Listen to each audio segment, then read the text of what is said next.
Donc, concernant votre sondage, en technique, ça prend un S ici. Et de gestion, ça prend un 2 ici. Statistique, ça prend un S.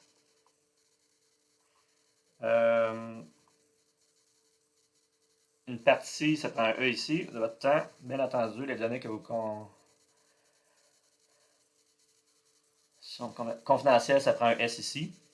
Oui, effectivement, vous pouvez parler que les Tigres ils jouent dans le Colisée de Desjardins de Victoriaville ici, dans votre introduction. Bon, là, dans votre sondage, vous allez inclure une section dès le début de votre sondage ici. Donc, il faut faire ajouter une section ici. Et dans cette section-là, vous allez, ça va être la section de l'identité du répondant ou de la répondante. Dans cette section-là, vous allez insérer des questions.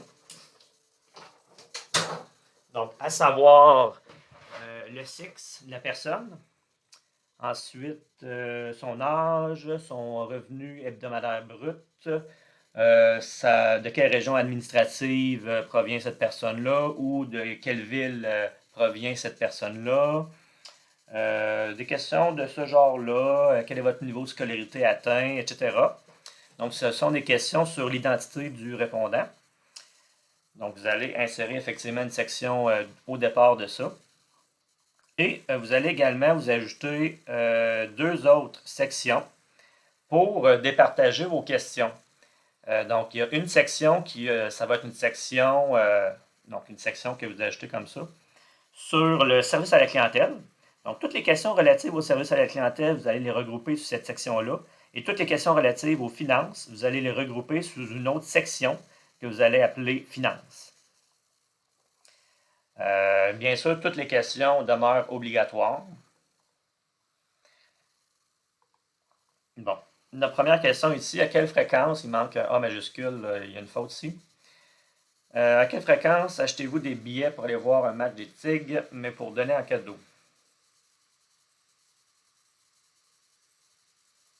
À quelle fréquence achetez-vous des billets pour aller voir un match des Tigres, mais pour donner en cadeau? C'est comme posé bizarrement. Donc, essayez de reformuler votre phrase pour que ça coule mieux.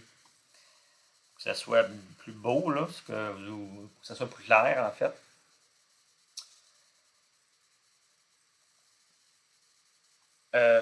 Puis en plus, là, il faut qu'il y ait un fil conducteur dans vos questions. Là. On ne peut pas passer de une question sur combien de billets qu'on achète pour donner en cadeau à quel est votre revenu mensuel, annuel, à combien dépensez-vous pour une partie, à... Donc, il faut qu'il y ait un lien conducteur là, dans vos questions. Donc, peut-être si vous les regroupiez toutes en... c'est comme ça, c'était plus des questions de finances. Donc, là, le revenu annuel, ça irait plus dans la section sur l'identité du répondant. Donc, déjà là, ça va être plus clair. Question concernant le revenu annuel. Quel est votre revenu annuel brut ou net que vous voulez savoir? Donc, il faut le spécifier. Et marquez également quel est votre revenu annuel en dollars. Donc, il faut le spécifier dans la question. Également, vous devez avoir recours aux trois petits points ici et vous devez avoir recours à la description et à la validation de réponse. Donc, description, il faut écrire, par exemple, n'indiquez pas le nombre, n'indiquez pas le symbole dollar. Par exemple, donner un nombre fixe comme, ou un nombre entier comme 5. Donc, donner des exemples de réponses ici. En fait, c'est des exemples d'indication sur la question.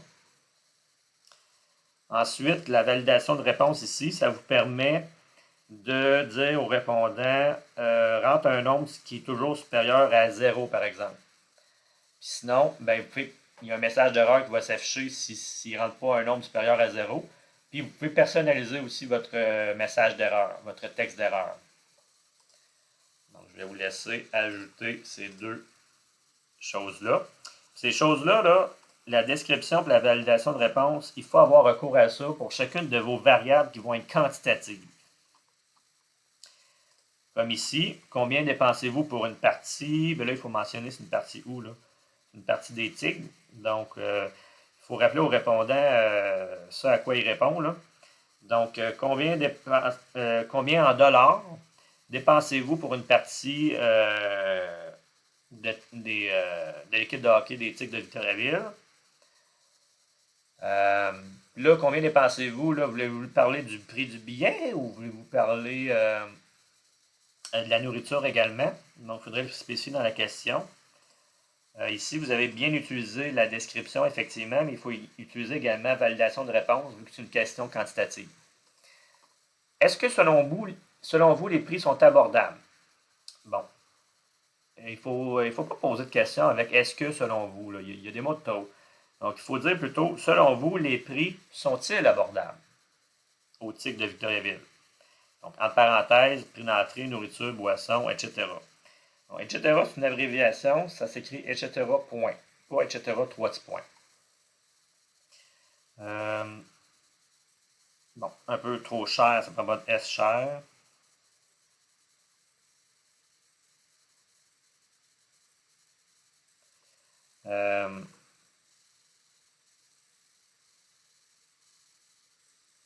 Combien de fois par mois rendez-vous visite au Tigre de Victoriaville? Il faudrait un point d'interrogation à la fin de la phrase. Même chose, là, vous avez introduit une validation de réponse, mais nombre est le nombre. Il faudrait plutôt dire un nombre entier. Donc, un nombre entier qui rentre. Nombre entier, c'est 0, 1, 2, 3, 4, etc. Est-ce que vous allez au Tigre de Victoriaville plutôt seul ou en groupe? Donc, il faut reformuler ça comme allez-vous au Tigre de Victoriaville plutôt seul ou en groupe? Plutôt que est-ce que. Donc, il n'y a pas de point après de en groupe. Possédez-vous des articles.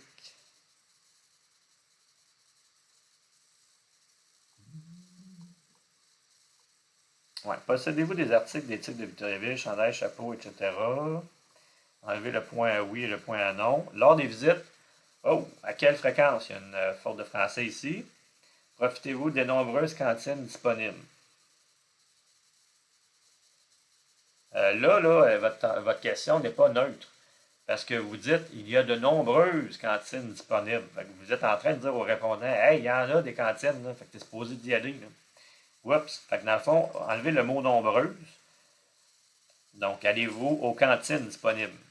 Donc, déjà là, ça va moins inciter votre répondant à répondre souvent. Toujours, souvent, jamais, légèrement. Légèrement, c'est pas un mot qui permet de qualifier une fréquence. Ça serait plutôt occasionnellement ou rarement. Donc, légèrement, ça ne permet pas de qualifier une fréquence. Quelle distance devez-vous parcourir pour vous rendre à un match des Tigres à Victoriaville? En quoi ça peut vous être utile, cette question-là? Parce que là, il faut vous demander, il faut poser des questions à savoir s'il y a un lien entre la qualité du service à la clientèle qu'ils offrent et les finances qui rentrent. Mais là, je me demande en quoi ça peut être pertinent, cette question-là. Donc, je vais vous poser cette question-là. Quel est votre degré de satisfaction envers les installations du Colisée Desjardins de Victoriaville? Donc, rajoutez ça ici. Il n'y a pas de S majuscule ici. Il n'y a pas de point à la fin. Donc, enlevez tous les points à la fin de vos réponses. Quelle faute de français ici? Êtes-vous abonné au fan club des Tigres de Victoriaville, oui ou non? Vous sentez-vous bien accueilli lors de votre arrivée au match? Arrivée, faute de français. Ici, vous sentez-vous bien accueilli? On s'attend à répondre oui ou non, parce que tu me demandes, te sens-tu bien accueilli? Ben, je vais te répondre oui ou non. Mais si vous voulez savoir à quel point vous sentez-vous bien accueilli lors de votre arrivée au match, ben, si on mentionne à quel point, là, on peut donner une gradation à ce moment-là. Donc, bon, plutôt que mal accueilli, là, c'est c'est assez sévère là, comme jugement, là, puis très mal accueilli. Là, c'est comme un peu heavy metal. Là. Donc, essayez de trouver deux autres mots qui pourraient adoucir là, la qualité de l'accueil. Je ne peux pas croire qu'on nous accueille avec une brique et un fanal en allant voir les matchs d'été, comme quoi qu'on est très mal accueillis. Là. Donc, essayez de mettre ça un petit peu plus léger. Parce que sinon, tout le monde va répondre ça ici. Là, très bien accueilli et bien accueilli. Trouvez-vous que les installations sont bien adaptées, faute de français, à tout type de clientèle? Personne ayant un handicap, bon, faute de français également. Il faut avoir un point d'interrogation à la fin d'une phrase interrogative également ici. OK.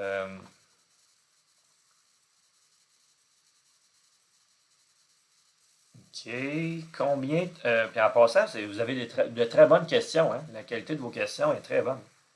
Combien dépensez-vous en dollars? Donc, rajoutez ici en dollars pour de la nourriture lors d'un match. Même chose, plutôt que est le nom, marquez nom entier. Ou vous pouvez marquer, ouais, c'est ça, pas mal ça. Combien de cantines différentes utilisez-vous? Combien de cantines différentes utilisez-vous? C'est pas pertinent. Quand même que j'utilise une ou deux cantines, c'est pas pertinent. Combien de fois êtes-vous allé voir un match des Tigres en ayant une mauvaise place pour regarder la partie? Combien de fois? Mais combien de fois par mois, par année, par semaine? Parce que là, vous allez avoir plein de réponses différentes. Là.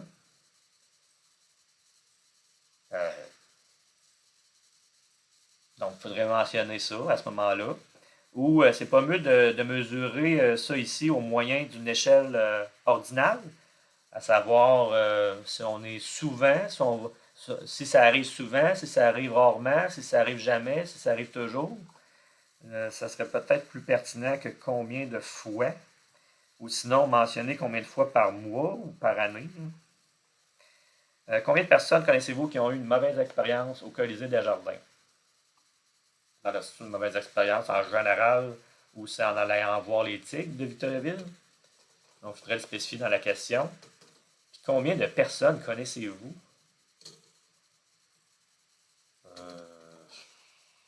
On dirait que je ne sais pas quoi répondre. Je ne me souviens plus à combien de personnes j'ai jasé de ça. À qui j'ai dit que j'ai eu une mauvaise expérience? On ne le sait pas. Fait que le répondant ne sait pas quoi répondre ici. Donc, changez votre question. Modifiez-la avec une échelle ordinale, peut-être. Ça va être plus précis qu'une échelle de rapport. À combien de combats avez-vous assisté? Combat de boxe, c'est combat de coq. Donc, à combien de combats? Bon, il faudrait spécifier ça. Avez-vous assisté là, pendant le dernier mois, pendant la dernière année? Il faudrait le spécifier ici. Là. Surtout qu'on est en temps de COVID, tu sais qu'on ne peut plus aller voir de match. C'est pas évident. Là, ou peut-être que vous pouvez dire lors de l'année dernière, lors de la saison dernière, à combien de matchs avez-vous assisté? Quand vous avez besoin d'aide, est-ce que vous êtes bien assisté? Bon, on ne dit pas ça de même. Est-ce que vous êtes bien assisté? Il faut reformuler pour que ça soit plus clair. Section sans titre, il faut nommer un titre adéquat. Si vous y allez en groupe, combien de personnes vous accompagnent? Il faut poser une question préliminaire à savoir, allez-vous en groupe? Avez-vous déjà été en groupe voir les Tigres? Puis ceux qui répondent non ne répondront pas à la question suivante, à savoir combien de personnes vous accompagnent en général. Donc, il va falloir la rendre conditionnelle, cette question-là, combien de personnes vous accompagnent, parce que peut-être que le monde y vont seul. Si vous êtes abonné au fan club, donc il faut poser une première question préalable, à savoir, êtes-vous abonné au fan club? Puis ceux qui répondent au fan club, ceux qui disent oui, vont répondre à cette question-là. Donc, c'est à vous de rendre ça conditionnel au moyen de l'option accéder à une section en fonction de la réponse. Et voilà. Là, vous allez ajouter une section aussi. Dernière section, commentaires et suggestions, où ce que vous allez ajouter deux questions. Première question, vous allez demander des commentaires à savoir concernant le service à la clientèle et l'éthique de Victo. Et vous allez poser une deuxième question qui va demander leurs commentaires ou leurs suggestions concernant le présent sondage, donc concernant votre sondage. Donc, Ça va être des questions à réponse courte. Donc, ils vont pouvoir vous jaser de votre questionnaire.